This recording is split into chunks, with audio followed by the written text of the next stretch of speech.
ये कहानी है एक नए शादीशुदा जोड़े की, जो अपना हनीमून मनाने हिमाचल प्रदेश गए थे। वैभव जो 26 साल का है, उसकी अभी अभी नई शादी हुई है और उसकी एक खूबसूरत सी बीवी भी है। ये दोनों हनीमून मनाने हिमाचल प्रदेश गए थे, जहां उन्होंने 4 दिन गुजारे। अब उनके दिल्ली अपने घर वापस आने का समय हो गया था। दोनों अपनी गाड़ी में बैठ गए और दिल्ली के लिए चल दिए। रात के 11 बज गए थे। अब वो हिमाचल की घाटी को पार करने ही वाले थे। रोड बिल्कुल सुनसान थी और गाड़ी बिल्कुल तेजी में जा रही थी। अचानक वैभव को अपनी गाड़ी के आगे एक औरत दिखी, जिसने लाल रंग की साड़ी पहनी थी।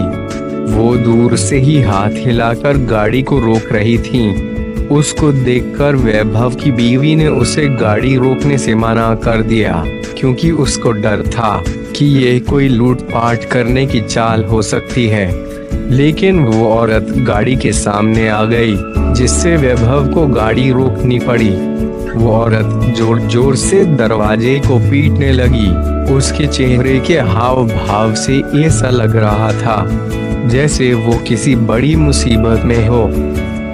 वैभव की बीवी ने उसे दरवाजा खोलने से मना कर दिया। उसने कहा कि ये कोई चाल हो सकती है, हमें बाहर नहीं जाना चाहिए। पर वैभव ने बोला कि अगर सच में ये किसी मुसीबत में होगी तो, और उसे हमारी जरूरत हो, क्योंकि उसको देखकर वो अच्छे खासे घर की लग रही थी। ये बोलते ही वैभव ने गाड़ी का दरवाजा खोल दिया और बाहर आ गया। वो औरत घबराते हुए बोली, प्लीज मेरी मदद करो। वैभव ने बोला, क्या हुआ है?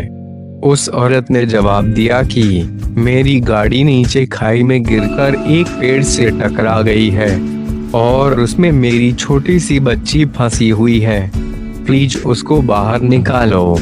ये सुनते ही वैभव की बीवी भी बाहर आ गई और तीनों खाई की ओर भागे। उन्होंने देखा कि वो गाड़ी थोड़ी नीचे एक पेड़ से टकराई हुई है। वैभव झट से नीचे की ओर गया। उसने देखा कि पीछे वाली सीट पर एक बच्ची बैठी है जो रो रही है। वैभव ने दरवाजा खोलना चाहा, पर वो नहीं खुला। दरवाजा अटका हुआ था। उसने बहुत कोशिश की, तब जाकर वो दरवाजा खुला। वैभव ने उस लड़की को बाहर निकालकर अपनी गोदी में रख लिया, पर लड़की अभी भी रोए जा रही थी और मम्मी मम्मी कर रही थी। तभी वैभव की नजर आगे वाली ड्राइविंग सीट पर गई, जहां उसे कोई बैठा हुआ लगा। लेकिन आगे वाली गाड़ी का शीशा धुंधला था, तो साफ नजर नहीं आ रहा था। उसने अपने कपड़े से उसे साफ किया और जो वैभव ने देखा, उसे देखकर उसकी पैरों तले जमीन ही खिसक गई। उनको विश्वास ही नहीं हो रहा था। उसने देखा कि आगे वाली सीट पर और कोई नहीं, उस बच्ची की माँ थी, जो मदद के लिए वैभव को बुला रही थी।